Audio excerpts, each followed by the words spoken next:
Hello guys, welcome back to study. This is Dheeraj Kumar. अभी जो भी क्लासेस में आपको वीडियोस मिल रही हैं, क्वेश्चंस मिल रही हैं, ये सारे पिछले एग्जाम में पूछे गए।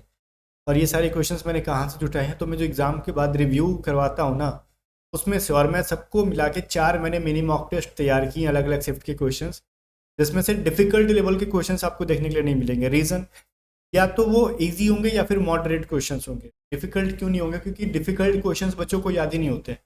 जो इजी से मॉडरेट पिछले 2 साल के अंदर जो सवाल पूछे गए थे, मैं तो वैसे 3-4 साल से पढ़ा रहा हूँ, उतनी पुरानी क्वेश्चंस मेरे पास नहीं है। तो जो 2 साल 2.5 साल के क्वेश्चंस मेरे पास है, वो मैं आपको करवा दे रहा हूँ यूट्यूब पे। तो मिनी मॉक टेस्ट के सीरीज को फॉलो करते रहो। ठीक है, चलो। मैं आपके रिक्वेस्ट कर रहे थे कि प्लेलिस्ट बना देना सबका, मैं सबका प्लेलिस्ट अलग अलग बना दूंगा।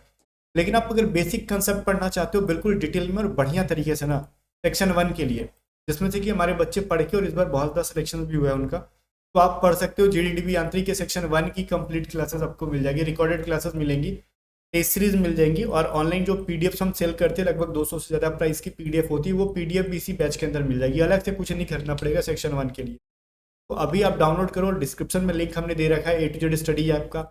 डाउनलोड करने के बाद आपको कुछ नहीं करना, लॉगिन करना अपने नंबर से, और उसमें कोर्सेज वाले ऑप्शन में जाओगे तो इस फोटो का जो आपको दिखेगा, या फिर आपको स्क्रीन पर भी ये फोटो दिखेगा, उस पर टच करोगे।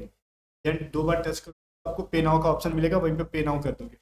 अगर पेमेंट करने का ऑप्शन नहीं मिल रहा है, या फिर पेमेंट करने के बाद क्लासेस ढूंढने में प्रॉब्लम हो रही है, तो आप व्हाट्सअप करके पूछ लोगे 7279047787 पे, और पूछ लोगे किस तरीके से वीडियोस मिलेंगी। ठीक है, आपको मिल। चलो, पहला क्वेश्चन क्या कह रहा है? पहला क्वेश्चन कह रहा है हमारा, इडुक्की जल विद्युत संयंत्र किस नदी पर है? ये सवाल आपसे पूछा गया था। ये जो है आपका पेरियार नदी पे है। याद हो जाएगा। पेरियार नदी पे क्या है भैया? इडुक्की जल विद्युत संयंत्र जो है हमारे किस नदी पे है? पेरियार पे। तो जो सवाल पूछे गए थे मैं कर। कार्यपालिका का जो है मुख्य कौन होता है? कार्यपालिका का मुख्य, अगर हम कह दें कि मुख्य न्यायाधीश, ठीक है, तो थोड़ा सा अपने को प्रॉब्लम क्रिएट हो सकती है, क्योंकि ये भाई सब न्यायपालिका के प्रमुख हैं।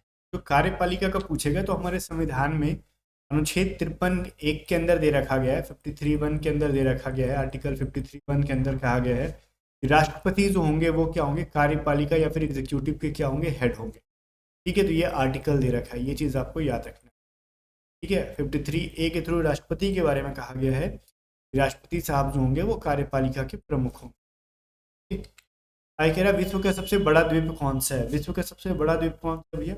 आपने अगर नाम सुना होगा ग्रीनलैंड का, तो ग्रीनलैंड जो है ऑलमोस्ट सबसे बड़ा द्वीप है। उम्मीद है आपको याद हो गया होगा, इसमें कहीं भी कोई भी चीज़ भूलने वाली चीज़ नहीं है। अब पूछा जाए आपसे कि बांदीपुर जो है अभ्यारण्य कहाँ पे है? ये तो मैंने 10 बार से ज़्यादा पढ़ा रखा है। इंडिया के कर्नाटक में है जो बांदी। फिर कहेगा पश्चिम बंगाल की सीमाएं कितने देशों के साथ लगती है? तो ऑब्वियस चीज़ है, 3 देशों के साथ। वो देश से वो कंट्रीज कौन कौन सी है भाई? कंट्रीज पूछा है, स्टेट नहीं। वो कंट्रीज कौन कौन सी जो कि वेस्ट बंगाल के साथ लगती है? ये बात तो ये होना चाहिए आपका, बांग्लादेश तो फिक्स है। पश्चिम बंगाल के साथ तो बांग्लादेश का लगेगा ही लगेगा, इसमें कोई डाउट नहीं है। ठीक है, इसके अलावा भूटान और नेपाल में, तो भूटान और नेपाल से तो जो करता है, देखो मैं एक चीज़ बताता हूँ। मान लो ये एक तरीके से मान लेते हैं वेस्ट बंगाल है, मैं यहाँ पे डायग्राम नहीं बना रहा हूँ। ठीक है, ये इसका ईस्ट हो जाएगा, ये इसका वेस्ट हो जाएगा, ये इसका नॉर्थ हो जाएगा, एंड ये इसका साउथ। तो ईस्ट में किसको किसके साथ लगेगा? वेस्ट क्या कहते हैं, बांग्लादेश के साथ। याद रहेगा। पूर्व में किसके साथ लगता है? बांग्लादेश के साथ। और नॉर्थ में कौन कौन से? एक तो नेपाल है, दूसरा भूटान है। इन दोनों के साथ नॉर्थ में बाउंड्री शेयर करते हैं। 3 देश हो गए यहाँ पे। क्लियर है? आई होप गाइस इसमें कोई दिक्कत नहीं होगा। कह रहा है वायुमंडल के ऊपरी भाग के ओजोन परत की जो प्रति सुरक्षा कवच का काम, क्या कह रहा है भाई ये? वायुमंडल के ऊपरी भाग में, अच्छा, वायुमंडल के ऊपरी भाग में जो ओजोन परत होता है, इससे वो अल्ट्रावायलेट रेज से हमारा सुरक्षा करता है। हानिकर और जो सौर परावैंगनी किरण है ना, जो हमारे सूरज से जो परावैंगनी किरण, मतलब अल्ट्रावायलेट रेडिएशन निकलती है या फिर रेज निकलती है, उनसे ओजोन लेयर बचाता है। ठीक है। क्वेश्चन कभी कभार ऐसा देता है ना, पढ़ के ही समझ में नहीं आता, आंसर पता होता है लेकिन क्वेश्चन ही समझ में नहीं आता। 7 नंबर कह रहा है, जल का घनत्व होता है किस पे सबसे ज़्यादा होगा? ये से बताओ। या फिर सबसे कम किसके ऊपर होगा? ये से बताओ। 4 डिग्री सेंटीग्रेड या फिर 4 डिग्री सेल्सियस पे वो सबसे मैक्सिमम होता है, हाईएस्ट होता है। ये चीज़ आप याद रखोगे, ठीक है ना? ये चीज़ याद रखना। फिर कह रहा है आपसे कि बताओ निम्नलिखित में से किस प्रक्रिया में ऑक्सीजन को हवा में छोड़ा जाता है? ठीक है, ऑक्सीजन को हवा में छोड़ा जाता है। ठीक है, in which of the following process oxygen is release into the air. हाँ ये तो ठीक है, थोड़ा सा सवाल बहुत ही घुमा के पूछा गया, अगर ऑप्शंस पढ़े तो समझ में आ जाएगा। जो प्रकाश संश्लेषण होता है, ठीक है, इस प्रोसेस में ऑक्सीजन बाहर निकलता है और ये कह रहा है हवा में छोड़ा जाता है, सही है, कुछ भी गलत नहीं है। लेकिन क्वेश्चंस के बनाने का तरीका देखो, मेरे को तो सब पता था बट मैं आपको समझाने के लिए ऐसा मैंने बोला, ठीक है, कि देखो ये किस तरीके से लिखे, क्योंकि मैंने क्वेश्चन तैयार किया तो मेरे को पता है ना, क्योंकि मैंने पढ़ के ही तैयार किया। मैं आपको बोल रहा हूँ कि आप इस जगह पे इस तरीके से अटक सकते हो क्वेश्चन में, देखो इस तरीके से, बट अगर ऑप्शन पढ़े तो कुछ समझ में आएगा। अच्छा हाँ, फोटोसिंथेसिस के दौरान एक प्लांट क्या करता है, कार्बन डाइऑक्साइड लेता है, देन यहाँ से ऑक्सीजन को छोड़ता है। ऑक्सीजन को छोड़ता है कहाँ, हवा में, एयर में छोड़ता है, जहाँ से हम मतलब ऑक्सीजन लेते हैं, ठीक है, और वहाँ से हम कार्बन डाइऑक्साइड ये जो सीन है आप समझ जाओ। अगर कहेगा कि ना किस माध्यम से कार्बन डाइऑक्साइड छोड़ा जाता है हवा में, तो श्वसन के माध्यम से कार्बन डाइऑक्साइड छोड़ा जाता है, प्रकाश संश्लेषण से ऑक्सीजन। ये था खिचड़ी। आगे देखो, क्या वाहन गिर पड़ेगा, वाहन कब गिर पड़ेगा, जब उसको ढकेल के पटक दिया जाएगा। नहीं, का गुरुत्व केंद्र जब आधार से बाहर हो जाएगा ना, तब वो मतलब जो उसका सेंटर ऑफ ग्रेविटी, आप तो फेमस हो गया, इतने यूट्यूबर्स ने डाल रखा है यूट्यूब पे, सेंटर ऑफ ग्रेविटी करते रहते हैं दिन भर। जैसे कि आउटसाइड जाएगा कोई भी वाहन हो या फिर कुछ भी हो, गिर जाएगा। उड़ सकने वाला एकमात्र स्तनधारी कौन है, बताओ मैमल्स कौन सा जो उड़ता है। तो कहे सर हमने मुर्गी को भी उड़ते हुए देखा। भाई मुर्गी कितना उड़ेगा ये बताओ, तो तल्ला छत पार करना हो कर पाएगा नहीं, सर टकरा के गिर जाएगा, चिकन बिरयानी बन जाएगा, वो पार नहीं करेगा। चमगादड़ एक में, और मुर्गी तो पहली बात तो स्तनधारी नहीं होता है, वो अंडा देता है, ठीक है। ऑप्शन तो ठीक है हमने पढ़ लिया, लेकिन वो मैमल्स भी मेंशन कर रखा है, वो तो अंडा देता है। तो अंडा देने वाले को हम लोग स्तनधारी नहीं कहते, जो बच्चा देता है डायरेक्टली वो चमगादड़ होता है, और ये उड़ता भी है। अरे किसी गैस को दबाने, संपीड़ित करने पर, जब गैस बढ़ाओगे तो दाब तो बढ़ेगा, ठीक है, और टेम्परेचर भी उसका बढ़ जाता है। गैस को दबाओगे तो उसका टेम्परेचर भी बढ़ेगा, और प्रेशर तो ऑब्वियस चीज़ें बढ़ेंगी, ठीक है। फिर कह रहा है पॉलिएस्टर के बने कपड़े धोने के बाद जल्दी सूख जाते हैं, इसका रीज़न पता है क्या होता है, वो पानी को एब्जॉर्ब ही नहीं करते हैं। पॉलिएस्टर वाले ना के बराबर एब्जॉर्ब करते हैं, पॉलिएस्टर बहुत कम जल को अवशोषण करता है, ठीक है। आपने पॉलिएस्टर के कपड़े देखा होगा, जैसे ही पानी डालोगे ऊपर, वो फटाक से नीचे आ जाएगा। अगर सूती कपड़े को हम भिंगाएंगे या फिर उसमें पानी डालेंगे तो वो भीग जाता है, ठीक है, ऊपर से नीचे लीकेज हो जाती है पानी। लेकिन पॉलिएस्टर के कपड़ों पर डाला जाए फटाक से बह जाएगा इस तरीके, चीज़ें समझ में। तो नंबर डी। फिर नंबर कह रहा है एक खास कोड में अगर ए के ओ यूरोप को हम लाइफ सेंटेंस या फिर इस तरीके का लिखते हैं, ठीक है, को यूरोप को ऐसे लिखते हैं, फिर लिविड लॉन्ग को ऐसे लिखते हैं, तो लाइफ लिव्ड वेल को क्या मतलब लिखा जाता है, वेल को क्या। देखो मैंने क्वेश्चन पढ़ने में थोड़ा खिचड़ी कर दिया, ठीक है, मैं आराम से पढ़ता हूँ इसको। जो ए के ओ यूरेप को लिखा जाता है लाइफ सेंटेंस, ठीक है। फिर एटेमेजिल को लाइव लॉन्ग लिखा जाता है, और इसको जो है ना एनोड एसल यूरेप, इसको लाइफ लिव्ड वेल कहते हैं। तो वेल के लिए क्या लिखेंगे, तो पहली चीज़ तो देखो इसके अंदर भी एको छुपा हुआ है, और कहीं एको छुपा हुआ है नहीं, इसके अंदर यूरेप छिपा हुआ है ना, यूरेप, और इसके अंदर यूरेप छुपा है, तो इसके इंग्लिश में क्या है, लाइफ एंड लाइफ छिपा हुआ है, तो लाइफ तो नहीं होगा, ठीक है। इसके बाद इसका एनोड और एसिल लिखा हुआ है, तो इसमें भी एसिल लिखा हुआ है, और इसके इंग्लिश में क्या लिखा हुआ है, लिव्ड, तो इसके इंग्लिश में भी लिव्ड लिखा है, तो लिव्ड लिव्ड कट गया, तो बचा क्या, एनोड। एनोड का मतलब हो जाएगा वेल, ठीक है। तो एनोड ऑप्शन नंबर ए के अंदर है, चीज़ें आसान। 14 नंबर कह रहा है अगर 135, 124, 113, ठीक है, 101, 191 और 90, तो इसमें बताना आपको बताओ मेरे को इसके अंदर आपने कितना घटाया। तो अगर 135 में 11 घटाएंगे तो ये मिलेगा, 124 में 11 घटा लो, फिर आप इसमें भी, तो इसमें भी 11 घटाया गया, ठीक। तो ये चीज़ पूछ रहा है कि इसमें से कौन सा गलत है। तो आपको एक चीज़ देखो, यहाँ पे अगर हम 11 घटाएंगे 113 में, तो क्या अपने को ये 101 मिलेगा, नहीं, यहाँ पे 102 मिलेगा, ठीक है। तो ये 101 की जगह पे अपने 102 होना चाहिए, तभी 102 अगर हम यहाँ पे रखेंगे, देन इसमें से 11 माइनस करोगे तो ये 91 मिलेगा, और 91 में से 11 माइनस करोगे तो 80 मिलेगा। चीज़ें समझ में आ गई। तो 101 के जगह पे 101 के जगह पे 102 होना चाहिए था, तो ऑप्शन नंबर डी में यहाँ पे एरर दिया हुआ, ठीक है। अगला सवाल देखते हैं हम लोग, 15 नंबर क्वेश्चन क्या कह रहे हैं। अगर अमिताभ, ठीक है, अमिताभ को क्या लिखा जाता है? BNJUBC, AMABH, इसको लिखते हैं हम लोग BNJUBC। ये भी ठीक है। तो बताओ यहाँ पे धर्मेंद्र भाई जी, धर्मेंद्र है ना ये? थोड़ा साफ साफ इसको लिख देता हूँ, धर्मेंद्र। वो कैसे लिखेंगे? पहली बात तो ये देखो, ए में कितना ऐड कर रखा? 1 ऐड कर रखा। सब में एक एक ऐड करते जाओ, उसके बाद वाली वैल्यू मिल जाएगी। धर्मेंद्र में भी अगर 1 1 1 1 ऐड करते जाओगे एंड तक, तो डी का ई मिलेगा, एच का आई मिलेगा, का बी मिलेगा, आर का एस, तरीके से एन और एन का तो ये नहीं मिलना चाहिए, एम का ये मिल गया आपका, का मिल जाएगा एफ, फिर एन मिल जाएगा ओ, डी का ई और आर का एस और ए का बी, ये मिलेगा। ठीक है, ई आई बी और एस एन एफ करके का, EIBSNFOEB, ऑप्शन नंबर सी के अंदर। ऑप्शन से मैच करना भी अपने आप में एक चैलेंज ही होता है एग्जाम में। फिर कह रहा है एक दुकानदार अपना सामान्य जो है क्रैमल पर बेचता है, ठीक है, और क्रैमल पर बेचता है, यदि वो 1 किलोग्राम की जगह 975 ग्राम देता है तो लाभ बताओ कितना? देखो, मान लो उसने कहा कि हम क्रैमल पे दे रहे हैं, तो मान लो उसने 975 दे दिया, ठीक है, और उसका सेलिंग प्राइस कितना? मैं आपको समझा, आपको बढ़िया समझा दूँ। मान लो उसने खरीदा है कितने में? 1000, ठीक है, क्लियर है। लेकिन वो इंसान बोल रहा है ना कि मैंने जितना खरीदा मैं उतना ही दे रहा हूँ आपको। क्या बोल रहा है? मैंने जितना मैं खरीदा है मैंने उतना ही पे दे रहा हूँ आपको। वो झूठ मूठ के बोलता है मेरा कॉस्ट प्राइस है कितना? 950, ठीक है, और इसी को वो सेलिंग प्राइस बना देता है, कॉस्ट प्राइस को ही सेलिंग प्राइस बना देता है। उसने कितने ज़्यादा में बेचा ये बताओ?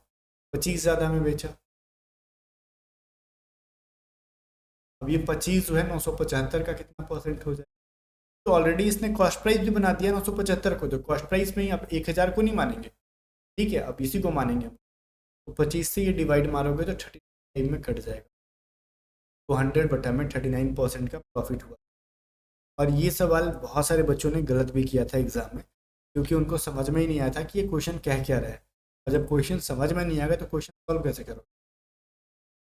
चलो, कह रहा है यदि 3450 रुपये को 3 भाग में 2 6 7 के भाग में बांटा जाए तो सबसे बड़ा भाग क्या होगा? बड़ा भाग 7 है। 2:6:7 में सबसे बड़ा भाग 7 है ना, तो 7 बटा क्या लिखोगे? 6 इंटू 3450, ये क्या हो जाएगा? 16 इंटू 3450, 16 ही होगा ना, 12 13 2 15 हो जाएगा, 13 दूनी 30, 15 तिया 50, ये हो जाएगा 0 और 1610। 1610 कहाँ पे? ऑप्शन नंबर 1 के अंदर, ठीक है, चीज़ें समझ में आ रही है। इजी क्वेश्चन था। अब ये थोड़ा सा कैलकुलेटिव क्वेश्चन था बट इजी है। कह रहा राम 4 वर्ष पूर्व राम श्याम से दोगुना बड़ा था, अभी ये 6 वर्ष पश्चात राम श्याम से केवल 1.5 गुना बड़ा। राम और श्याम प्रेजेंट बताओ। देखो, 4 साल पहले कितना था? 4 वर्ष पहले और 6 साल बाद, दो कंडीशन दे रखा है, 6 साल बाद का। तो 4 साल पहले राम और श्याम का अगर हम देखेंगे तो क्या वैल्यू था? राम जो था ना वो श्याम से दोगुना था, 2:1। 6 साल बाद राम श्याम की जब देखी जाएगी, क्या रहा है? राम श्याम से 1.5 गुना बड़ा रहेगा, 1.4:1। तो यहाँ पे तो समझ में आ रहा है R/S का 2:1 है, लेकिन यहाँ पे क्या पॉइंट हटाएंगे तो 15/10:1, तो ये हो जाएगा 15:10, तो ये हो जाएगा 5 के टेबल से 3:2। राम श्याम का ये हो जाएगा। ये बताओ मेरे, प्रेजेंट में आने के लिए हमको क्या करना? पहले तो ये मान लो 2x था, 2x था राम का और x था श्याम का, तो ये कितने साल पहले? 4 साल पहले। अगर हम 4 साल जोड़ दें तो प्रेजेंट में आ जाएंगे। अब इस रेशियो के बराबर मेरे को करना है, तो अब प्रेजेंट में 6 साल के बाद, क्या कह रहा है? प्रेजेंट आने के बाद 6 साल बाद ये हो जाएगा। तो दोनों में 4 4 साल जोड़ा हमने, प्रेजेंट में आ गया, क्योंकि ये तो 4 साल पहले का था 2x। 4 साल बाद मतलब आज के दिन में आने के लिए मेरे को 4 4 साल जोड़ना पड़ा, तो हम आज के दिन में आ गए। आज के दिन से 6 साल के बाद जाने के लिए मेरे को 6 साल दोनों में और जोड़ने होंगे, तब जाके मेरा एज हो जाएगा ये इन दोनों का 3:2। ये क्या हो जाएगा? 2x + 10, divided by x plus 10/3/2। इसको क्रॉस मल्टीप्लाई करोगे 4x प्लस 40 बनेगा एंड ये 3x प्लस 30 बनेगा। ठीक है, x बराबर कितना हो जाएगा मेरा यहाँ पे ना 20 बन जाएगा, ये 14 नहीं 20 बन, x बराबर हो गया मेरा 10। तो x बराबर 10 तो कह रहा है बताओ दोनों का प्रेजेंट एज बताओ।